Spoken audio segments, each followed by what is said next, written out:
Hello, everyone. Thanks for joining the Complexity Weekend, February 2022 Heartbeat. We're going to get started with the organizer and facilitator introduction in about 18 minutes. So for now, enjoy some of the tunes of Michael Garfield and see you soon.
Oh.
All right. Hey, everyone. So, welcome to the February 22 Heartbeat. I opened OBS before Gather, so I won't have my video, but I'm here. Thanks, Oh, Stephen and Yana, for joining. How goes it, either of you two? good, good. Can you hear me okay? Yep. Let me just check which mic. Is it this mic or beep, beep? Yeah, that's fine. That's fine. That's fine. That's good. Okay, I'll use that one. Um, cool. Well, welcome. Whatever time it is, we'll get started with this kickoff live stream and then have the rest of the heartbeat in gather as we do. So, anything to say hi if you'd like, Yana? Otherwise, I'll just make sure everything's all cropped in OBS. Yeah, I just wanted to check that my Oh, you're muted. mic is working. So can you hear me? Sounds fine to me. Okay, great. Oh, I know. All right. Okay, great. So, in this organizer and facilitator intro, we're just going to quickly, as usual, go over an introduction to Complexity Weekend because each heartbeat has people who are returning to Complexity Weekend events as well as joining for the first time. Then we'll talk a little bit about the February heartbeat event specifically and show the program, so on. And then we'll move over to an interactive Jamboard. So if you're watching live, feel free to write any comments in the YouTube live chat or just hang on till the Jamboard comes in the second half of this hour, and then we'll be able to have some discussions and be modifying this shared resource. Okay. So welcome to Complexity Weekend, our community of practice. Just to give a little bit of information on the initial conditions and history of Complexity Weekend, the first Proto-Complexity Weekend was in May 2019 in San Francisco in person. And since then, we've had 4 online cohort-based weekends, 2 in 2020, 2 in 2021. And each of these weekends has been a awesome and different experience with a bunch of people coming together from all over and doing Complexity Weekend, which is to say that they're familiarizing themselves with some of the people and tools and ideas of complexity and of our community. And those who want to are forming teams, and teams go a lot of directions, and we'll be talking more about that. Here we are, though, in February, at the end of February 2022, and looking forward towards our April weekend. This graph shows similar information, but a little bit differently, with a green line being like the energy of the community or the amount of synchronous activity or any given person's activity involvement. And so there's a peak around the weekends, like the November 2021 weekend or the upcoming April 22 to 24 weekend. And we intend to keep this rhythm of about every 6 months, twice a year, doing a cohort-based weekend. And then on every other month, we have these smaller heartbeat events that are a bit more informal, a bit more of a drop-in, and just join when works for you, as the weekend is as well. But the heartbeat is just 2 shorter intervals of 4 hours, whereas the weekend is kind of continuous for a whole weekend. And this is the rhythm of the community in green. And then in the backdrop is you on your complexity journey and the people you're meeting and connecting with and the teams that you're joining or playing a role in. So that's just one other way to look at how Complexity Weekend is unrolling through time. Yana or Stephen, anything you want to add there? Yeah, I'll just say that those peaks can sometimes get little higher pieces going on as certain new ideas creep in and excitements happen. So there's a multi-scale thing going on in a way where things break off and different energies happen. But those big peaks are where it all comes together for sure in terms of the energy for people all collaborating. And I know that you're going to talk about stuff, and I'm going to talk about stuff like placemaking and stuff, which has started to come in as part of sort of generating some of this cohesion around different moments. So So it's sort of deep time, deep space in a way. And I'd like to add to that. So I've noticed, like with the peaks, things sort of taper off. So they're also quite essential to maintaining the kind of momentum of the community. If we didn't have these kind of larger events with a bit more hype and enthusiasm, I don't think those kind of the smaller heartbeats would be able to sustain themselves.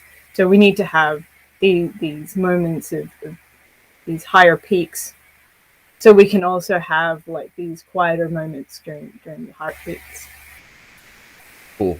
Thanks. Yeah, totally agreed. And also, it's always, I guess to say a work in progress would be an understatement. It's a co-organized, and we make of it with whoever is there each time with co-organizer teams. And so if anybody wants to co-organize or facilitate a future event like the March Heartbeat, especially, right, this notch, that would be awesome. All right, well, let's continue on. Another way to look at the Complexity Weekend community is in terms of role and event specific practices. And so the biggest circle is a participant. Anyone who's at any Complexity Weekend is a participant in Complexity Weekend. And then from there, we have some event specific roles. And so that can include, for a heartbeat or for a weekend, somebody who is a organizer, a facilitator, or an associate or supporter. So organizers are those who are just watching the spreadsheets and making sure that the communications are occurring. Facilitators are not lecturers or speakers. They're there to facilitate participation. And they're also participants in most of their capacity. And the associates and supporters provide financial support or otherwise to help the community be sustainable. The two entry points for participants are the heartbeat, which is where we're at now, as well as the weekend cohorts. And then forming inside and outside and on the boundary of Complexity Weekend are different teams. And some of the teams that are totally within Complexity Weekend and with a focus on Complexity Weekend are our committees, which we'll get to in a second, but also participant teams are of many, many different types, and it's an ongoing task and area of improvement and opening for people's contributions. How can we scaffold teams as well as stay in touch with them so that we can have good information when people ask, well, what kinds of teams have happened in Complexity Weekend, and how to convey that without overload or without too much requirements of those teams, and also not constraining what people might do in the future. Any other comments on this slide? Okay. So in 2022, there's a ton of ways to participate in Complexity Weekend. At this site, which I'll post right now in the YouTube live chat, you can see our event schedule for the rest of 2022. And also there is a link that hopefully should work, or just contact us if it doesn't, to add these events to your calendar so you can see them in your time zone.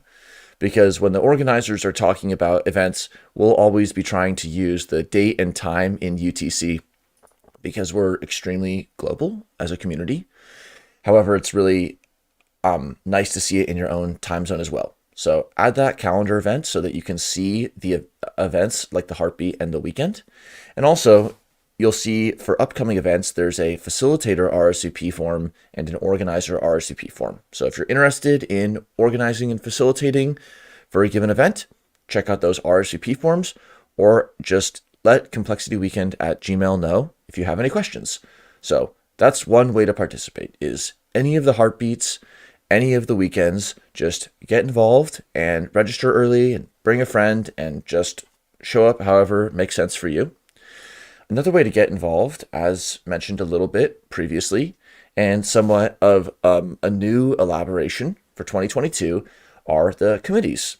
And so we have several of the committees listed here, and some of them are already engaged in weekly meetings and a lot of awesome progress, whereas others are a little bit more latent and a seed committee, so to speak, so that when there's more energy and bandwidth, or if something that somebody wants to contribute to more actively, we can kind of spin it up. And we have a variety of committees that give long-term sustainability to several important efforts. So like maybe just with the placemaking, Stephen wanted to give a thought, and then Jan, if you want to add anything as well. Yeah, I suppose one thing that's naturally evolved has been how to look at the gather space, and it's been interesting because it's got a lot of conversation almost spontaneously about where we are and how that situation grounds people, which is really interesting for me because I actually came into complexity in many ways from placemaking and community development context and doing community embedded teams in rural Africa and places with communities with disability, and trying to allow this place and the land to do a lot of the heavy lifting. So this sort of has come full circle now. I've started to look at, okay, and got more to grips with gather as a medium, and starting to think, okay, well, what does it mean to be in this ecosystem? What does it mean to do activities in this ecosystem, and how can we think about how we're embodied as we do it, and how where we're embodied comes into play, all of which gives this granularity and complexity, which is often sort of looked at in terms of how to make that negligible, how to get rid of that as a significant factor, say in science, where we're saying, well, okay, well, say we want to be able to bring that in, we want to be able to work with it. How can we do that? And so this is really, I think we're actually hitting another level now where we can start to talk about that stuff. So this is quite exciting. Thanks, Stephen. Anything to add, Jana? Perhaps something about the committees. I think they're very helpful if you want to get involved.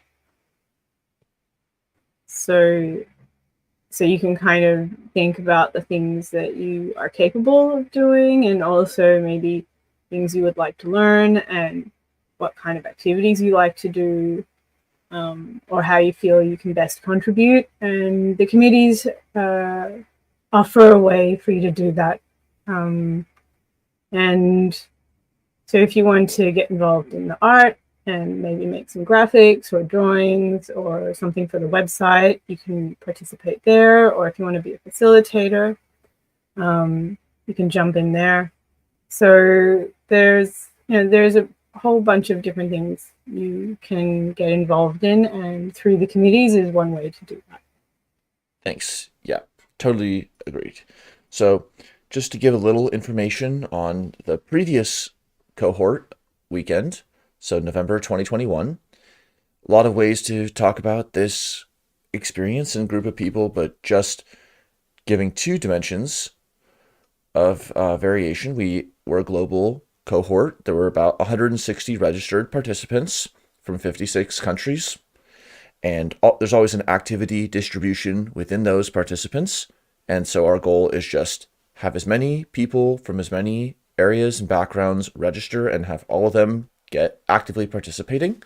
And then on the right side, it's a graph of people's self-reported familiarity with learning complexity on the x-axis and applying complexity on the y-axis. And so there's people who said 1, totally new to learning and applying complexity, or very familiar with both, or somewhere in the middle, or somewhere else. So it's always awesome because when we connect with somebody with a similar or different level of experience, it's like an opportunity to learn as well as to hopefully apply complexity. Which brings us to one thing April. On that, yeah, go ahead. Yeah, I was just saying, as well as learning and applying, which as we're getting to grips with that, I think there's experiencing, which we all kind of have at different times, but experiencing and being able to talk about that experience. I think that's part of a type of learning by doing, learning by being immersed. So I think that's, I wonder what your thoughts on that, but I think that, to me, I sense that that's starting to become more part of the conversations.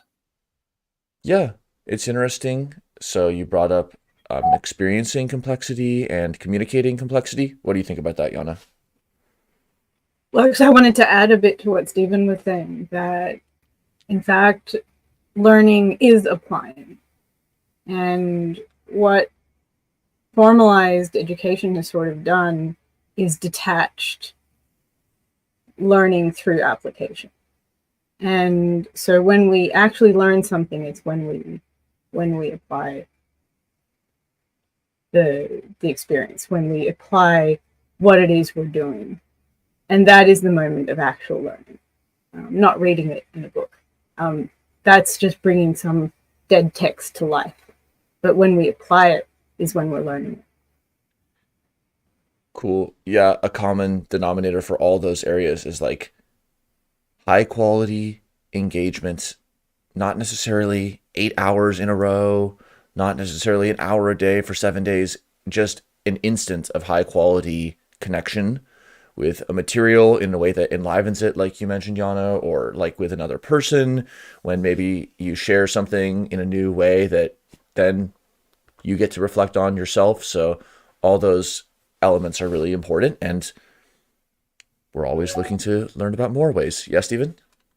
Yeah, I think that high quality, and when we talk about quality as well, we're talking about quality as in terms of like the detail, the kind of accuracy of the kind of material that might be getting at, because we have good quality presentations and people who know what they're talking about. But there's almost that high level of qualia that can be engaged. There's like the ability to hold and feel more stuff, and that's obviously where you can then have more complexity, and you're not trapped in the kind of the reductive kind of what's the essential things to know. And you can sort of, because one thing that then that allows is, okay, what does that mean outside of the niche field that I'm normally in, where I can make all these assumptions, and how can I actually be able to listen to someone who's coming from a physics background or a math background or a biology background, or maybe from a completely other field that is engaging from science or pure sciences, that's still trying to bring complexity in to their practices, their teams, maybe more organizational context. We see a lot of that with human activity systems. Yeah, I think this is sort of all part of the ability to have a regime of attention that can be really high quality, like you say. So what do we mean by quality? I think is in itself part of the question. I don't know what your thoughts on that, Daniel. But... Yeah, good questions. Come find out. And then if it's exciting or you see an opportunity to improve, then just like many people do, be a facilitator or an organizer. In April 22nd, we're going to have the next cohort-based weekend, with the pre-weekend starting about a month before. And we kind of have a soft registration opening now. And also a big appreciation to the website team, who have pushed an amazing update to the website.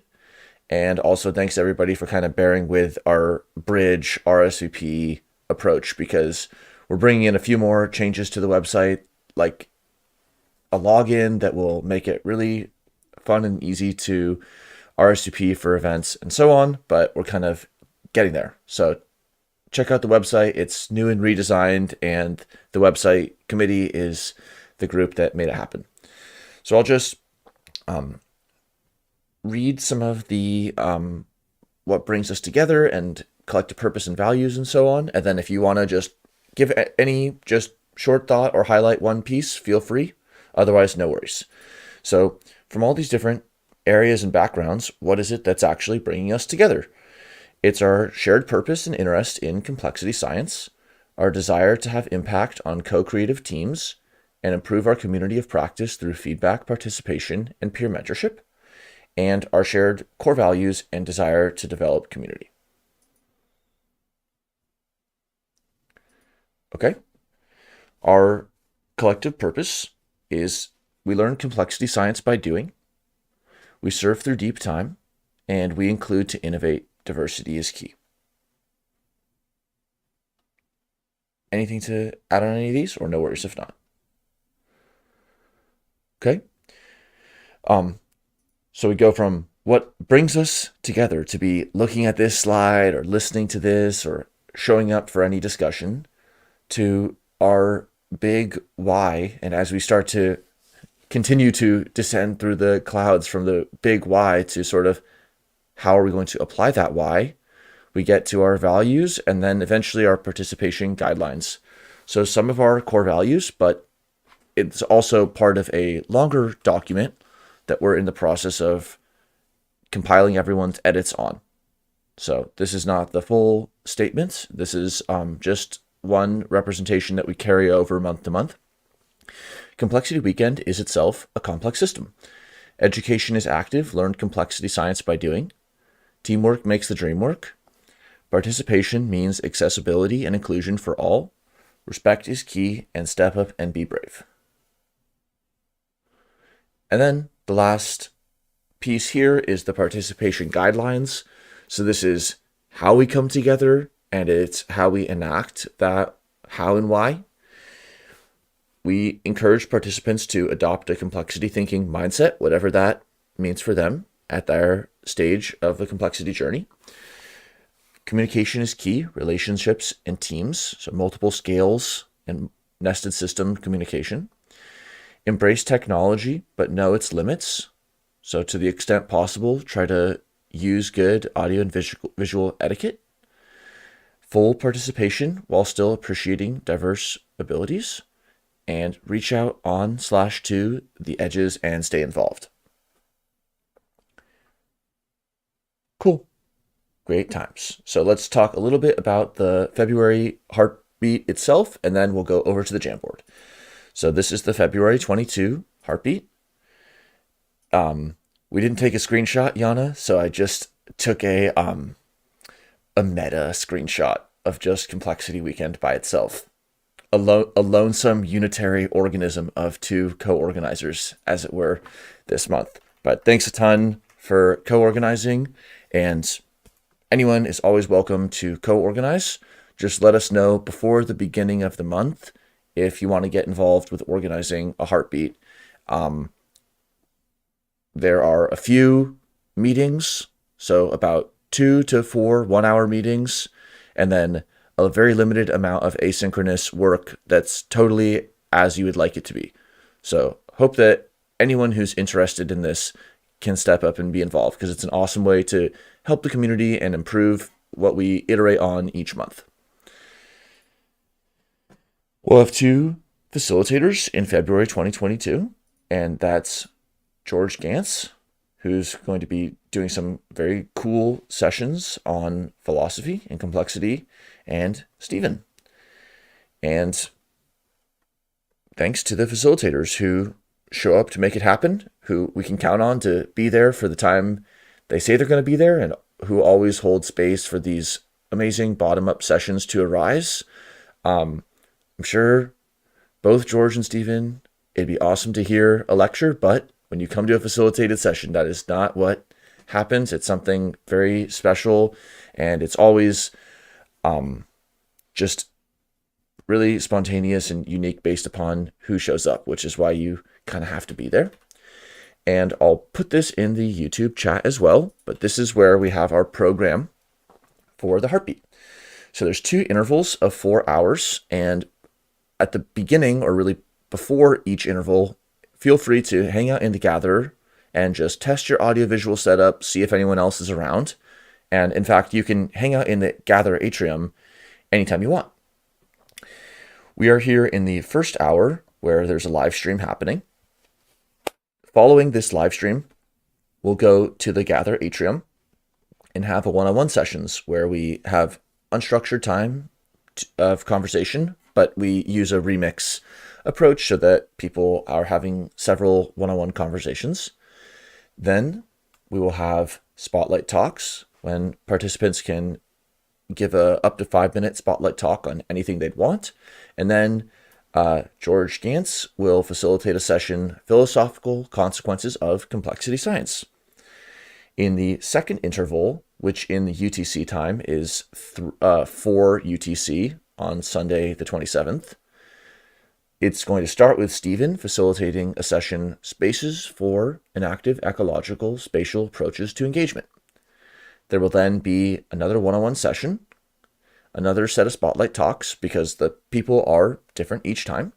And then Jana will facilitate collaborative writing for the complex curious. And that's also something we're going to look a little bit at in the Jamboard. We're here in Gather. So maybe if either of you would just like to quickly mention anything about Gather or any like tips or anything to say about this.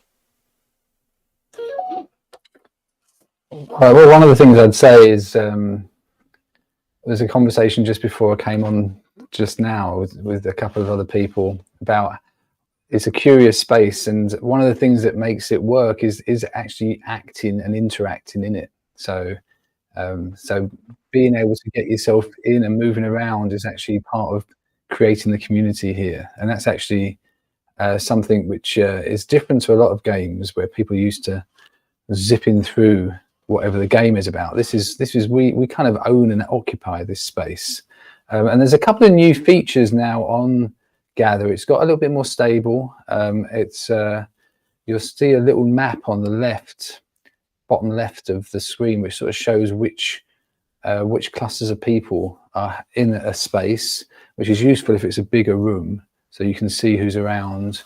There's also the ability to double click on a part of the space and you will automatically walk there.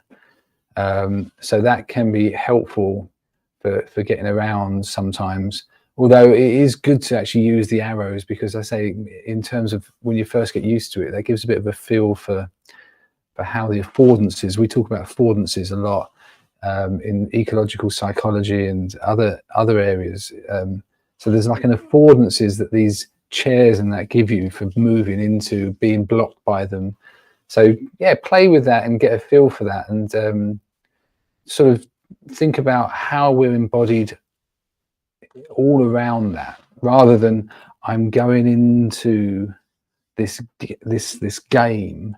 It's actually somehow it's a shared space that we've made our own. It's got its own personality, its own sort of dynamic to it. So cool. Yep, a few new features. Also, like you can right click on somebody and follow them or request to lead them. A few other things are also rolling out. So I hope that everybody can just sort of stick with it if it gives them any friction, and just know that we're there to help with any tech issues. So just kind of to close out this first part, your feedback and participation and word of mouth recommendations are the best way for Complexity Weekend to grow. That's one really important way to support Complexity Weekend. Also, everyone is welcome to join a committee or co-organize or facilitate at any event. You can check out this PayPal link if you want to provide support, or let us know otherwise, or no worries if not, because there's never a financial barrier to participating. And contributions are important for making sure that we can have a sustainable community. That's something we also think about as co-organizers in the weekend when we start to look at the supporter role. So, cool. Let's head over to the Jamboard. So,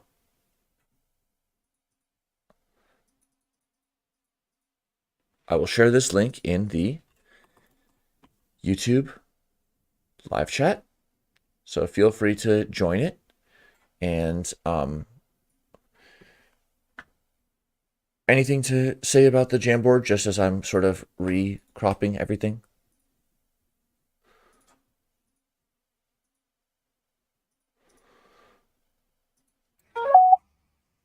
So yeah, I'm looking forward to seeing what people are going to come up with and how everybody is kind of feeling about this heartbeat. And to look at the first question is, yeah, so what is your intention today? what would you like to maybe figure out or navigate or explore today at this heartbeat? Yeah, exactly. That's a good point, Yana. And sharing, some people are kind of have been on the journey a little while, so there might be, what's curious now, and where are people entering? What's some of the entry points? Some of which might now be from people that they're friends with, or that acquaintances are already part of this process or part of this journey, or they may have come in through some unknown route. So we'd be very curious to know, what their pathway to their intention is. That's all helpful for us to be able to kind of engage their journey. Yep, there's like the snapshot intention, which is sort of where you get caught or what light gets shown on when the question is asked. But then we also want to recognize it changes, and sometimes changes moment to moment. You drop one post-it note and then all of a sudden you have a different intention. Okay, so meet new people. Yes, definitely. That's possible at a heartbeat. Find out what is complexity. What is complexity? Let's do a little periphery of this post-it, since I don't think that we have another slide for just exploring that. But recognizing that people are gonna maybe have some shared knowledge of terms or of a book or a lecture or something, but overwhelmingly that will not be the case. How do we convey and approach just what is complexity and not pass that challenge off to some other resource, but how do we really square up to this question in its mystery and also make it possible to communicate it? Actually, this is a good question, because it also highlighted part of the thinking process, wasn't it, that's been happening with Complexity Weekend, because there's complexity in the kind of mathematical kind of the field that emerged with the Santa Fe Institute particularly, and trying to understand and recognize that there is this distinct sort of complex adaptive systems and behavior, but and then there's also what complexity means in terms of large sort of ecosystems and contextual environments, and then there's the people. So, and in some ways that's been part of thinking about Complexity Weekend. What's the sort of people, the personal interaction, the complexity of that as a broad sort of bucket? What's the kind of complexity, partly also maybe in terms of uncertainty, particularly in terms of what's known, unknown, what's knowable, what's not knowable, and then the complexity science of random attractors and these dynamics which start to reveal chaotic patterns and stuff like that. So that's something that comes to mind. I'm sort of breaking it open. I'm not know if I'm actually answering, but Yeah, I think what is unknown and known for overall and for individuals is a starting point. So having this question be an opportunity for dialogue, where it's like, what does somebody know about complexity, and meeting there and seeing where's our zone of overlap, where's our contrast, what's outside of what we both know, and then also what is the state of complexity overall? I mean, don't we have a complex solution to like solving the ecological problems? Don't we have a complex governance system yet? Do we? Great points being added for other people. So here, somebody has provided a note. The insights from mathematics and attractor states and other chaotic patterns. So yes, there's been an amazing flow of ideas from more theoretical or abstract areas. Some of the terms we hear a lot, like attractors and strange attractors, chaos, dynamic systems, and then how that actually translates to our own work and experience, unless we're, working directly on that research area. Practice living in a complex space with uncertainty with others. Yeah, great note.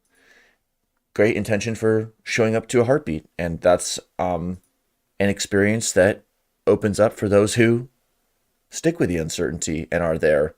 And it's sometimes hard to convey this and the relevance of it, and also just sometimes hard to make the space time in life to make this happen. But it's really important. So we really appreciate each other when we show up this way for each other.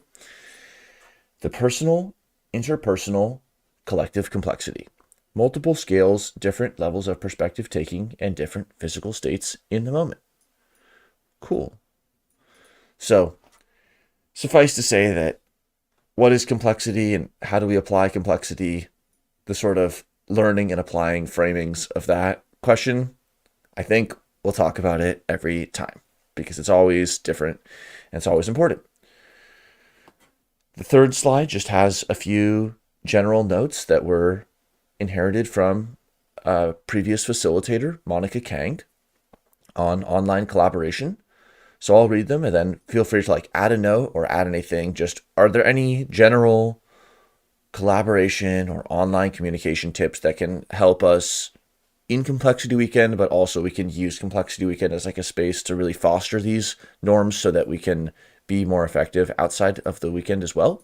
So use active listening, be curious and open, assume kindness, play by our strengths, and over communicate.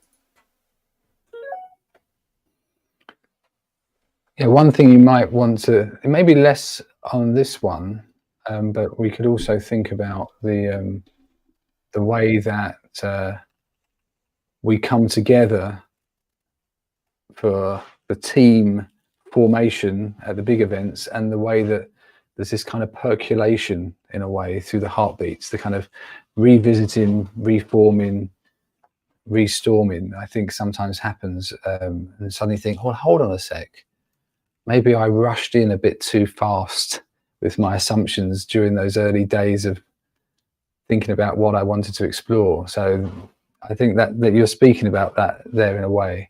And if people do want to seek some sort of coaching or some sort of ways to be taken into some of their explorations, I think there's people here that will be happy to do that. I'm willing to help take people on some unpacking processes if that's useful. Cool. So yeah, we have sharing what you are working on, and then kind of related to that is make it clear where something is open for participation or engagement for others. So if something's not to be shared, then don't even worry about sharing it and nobody will know. But if something is open to being shared, or you're even looking for somebody to help, even if you don't know what that exactly looks like, then sometimes just sharing that is the first step. And technology patience. So just recognizing we're on different devices, different amount of internet bandwidth and cognitive bandwidth. So just being patient and gracious can go a long way. Okay. So here we are on slide 4, and we have a few things going on. There's a tangle of fibers. There's a few terms that we know and love with people, tools, and ideas, and a question. Who are you and how did you discover complexity? So feel free to answer this, or how does this question relate to the multicolored ball of yarn or to any of these other words, or what other words can we add here?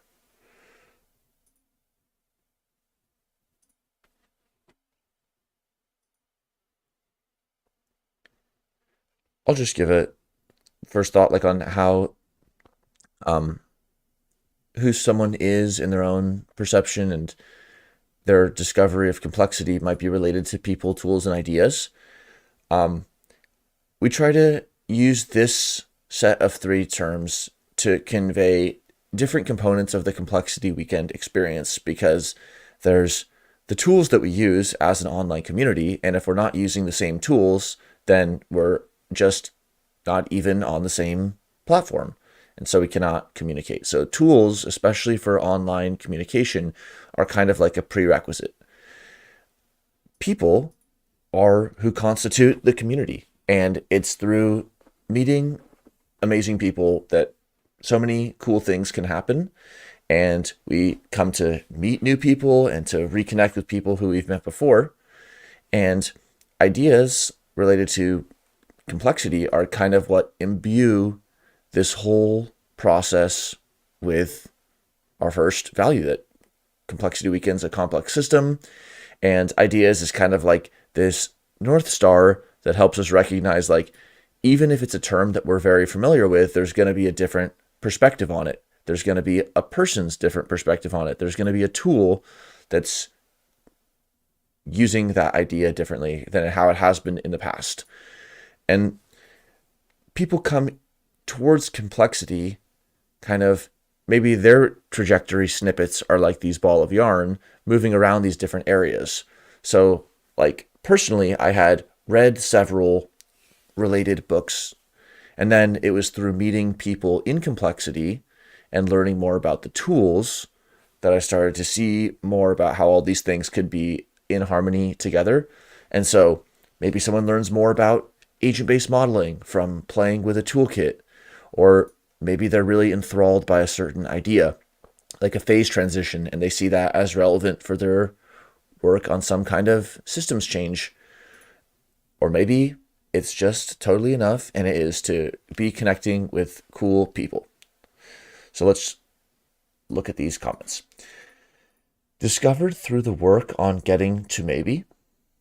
Okay, if that was either of you, maybe unpack, like, what is the power of maybe?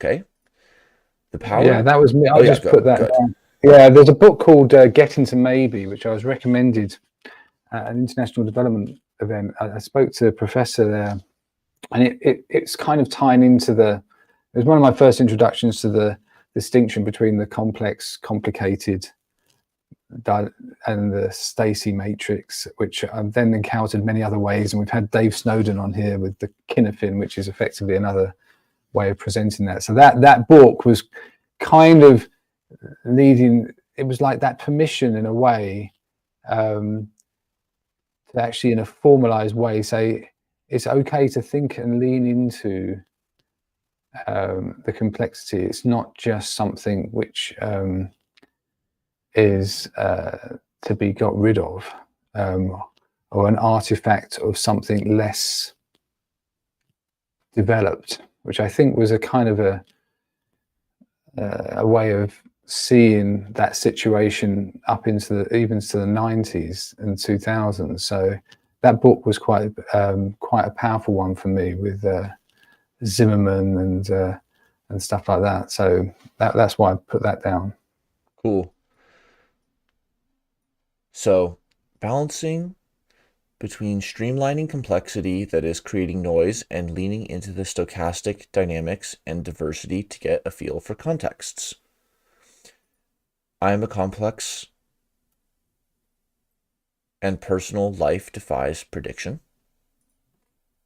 That's kind of that experiential or applying in one's own life. Through an appreciation for uncertainty, some different things that people work on. So I look at the highest level: complexity, abstraction, global. I work on meta networks, knowledge management, deeper quality platforms, creativity, and the power of flexible modeling and freedom from static models. So cool. And it's sort of like when we open that space and say yes to maybe, or however that is, we do get to move around this area, and we get to like look at a tool and look at how dynamic modeling might come into play, and then swing towards ideas and reach out to a stakeholder or loop in a friend and learn about a new tool. So we can kind of move around all these areas, and complexity helps us navigate that.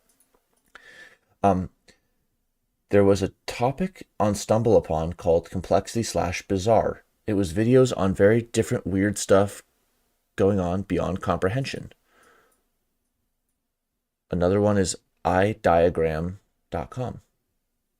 Okay, cool. Yeah, like one answer is just finding it through a keyword search or something like that. So thanks for this cool slide. Yana, what would you like to explore or just kind of open in this Jamboard session with this question? So curiosity often comes up in complexity. I think that's a motivator for many people to get into complexity because they are curious about it. So maybe like, what is it that we're looking for? What are we wondering about? And what is it that is curious about complexity? What is strange about it? Or maybe what makes us feel uncertain or afraid about it? And perhaps it's also a good time maybe to talk about diversity, because diversity increases complexity. And through that, also uncertainty. So, yeah, what are we curious about? What do we want to know more about? And often curiosity maybe comes from a desire to feel a bit more certain about something. So to feel a bit safer with it. But at the same time, complexity is endless, just as uncertainty is. So maybe to let go a little bit of the needing to feel certain, and just having tools and ways to just be uncomfortable and get used to that discomfort, that everything is always complex. And we can explore it from that angle. And I think that was maybe I spoke too long about this, but yeah, so what are some things that are strange, uncertain, things you want to know more about? What are you, maybe when you stand back from something, what is like your overall feeling, and could that be a motivator for complexity? So maybe some of the things I like to explore in complexity is systems. I kind of am interested in how people move around and how our local behaviors become macro cultures. So how are we behaving here, like right now? And if other people who are watching our video adopt some of our behaviors, and how does that spread? And does that in itself become a culture? And so maybe is culture like a kind of macro way of looking at complex behaviors? It's like when you zoom out. So we see one person and how we might behave as an individual, and then you zoom out and you see how the impact is on a larger scale, and that could be, for example, culture. So that's something that I'm interested or curious about. Complexity, at least on a human, maybe, or a community kind of level.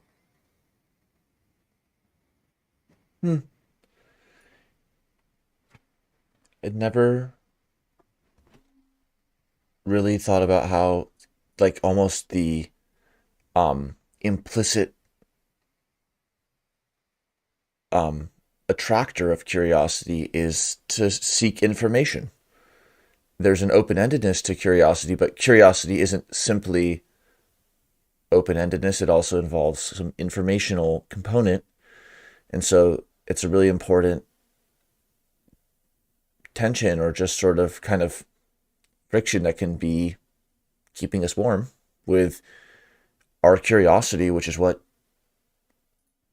drives us to explore new tools, ideas, and people, and also to remix ones that we've seen in the past, and then how to balance that with what we always say and know about complexity. Like, you could study your whole life on just one part and you still wouldn't be an expert, or we're never going to be able to have total certainty. So how do we kind of balance that? Okay, how to trust the universe, even if it is so deeply complex and challenging. How to value samsara. Okay, I'm gonna just look that up. So we have a definition that's just like,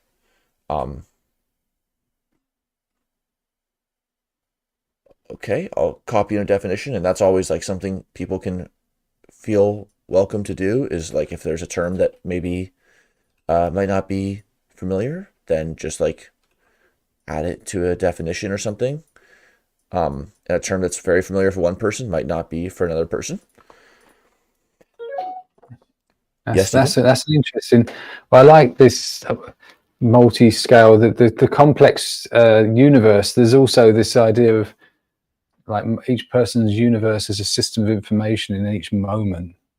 So like, how am I at the moment? What is this moment like? What's my universe at this moment? And then that world, that's complex in a way, that hidden world. And then there's this universe that's beyond our comprehension in terms of scale. So I think there's a what does it mean to be deeply complex as opposed to complex, or what's similar or different about that? That's interesting. Yeah, kind of relating to that, and also the local global, like Bucky Fuller talked about my private sky, and the joke is like, the sky is not belonging to each individual, yet also each individual is in a unique perspective and does have this realm around them that is like their private sky, and maybe even architecture can help scaffold that.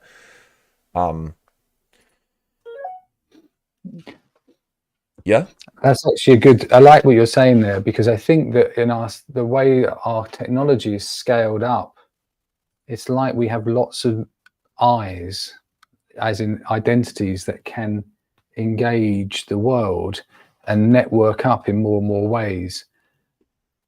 However, when you don't have those opportunities, you may have to use a few moments where a group is given that chance to form some sort of collective world, you know, a collective moment of making sense of complexity. So there's something in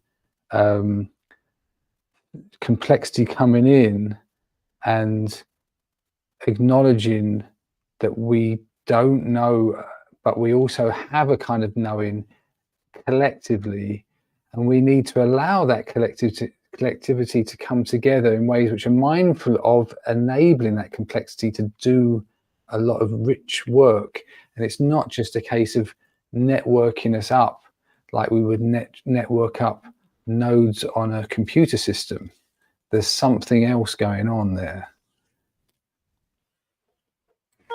So the nodes to me almost feel something static, and we are living beings, living people, and we're always in motion. So if the system and our ability to know is always in motion, that means there's a constant change.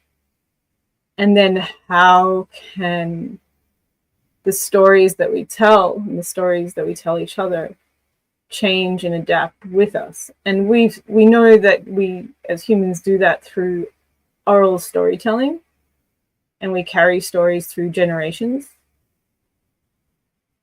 through narratives that we tell each other directly, or express, or perform, or maybe not perform, but the living stories that we embody, for lack of a better word. So, but when we make like a network and we formalize it and we put links and edges, it reduces that movement. So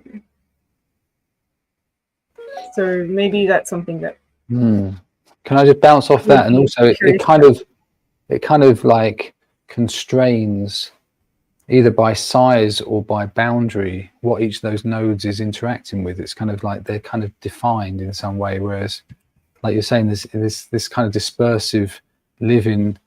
I mean, we're seeing this now as it reveals to us with all the kind of traumas that are endlessly permeating from the First World War through the whole world of West. That First World War, the whole thing that's going on in Ukraine at the moment, the dynamics that are playing out with the historical embodied land-based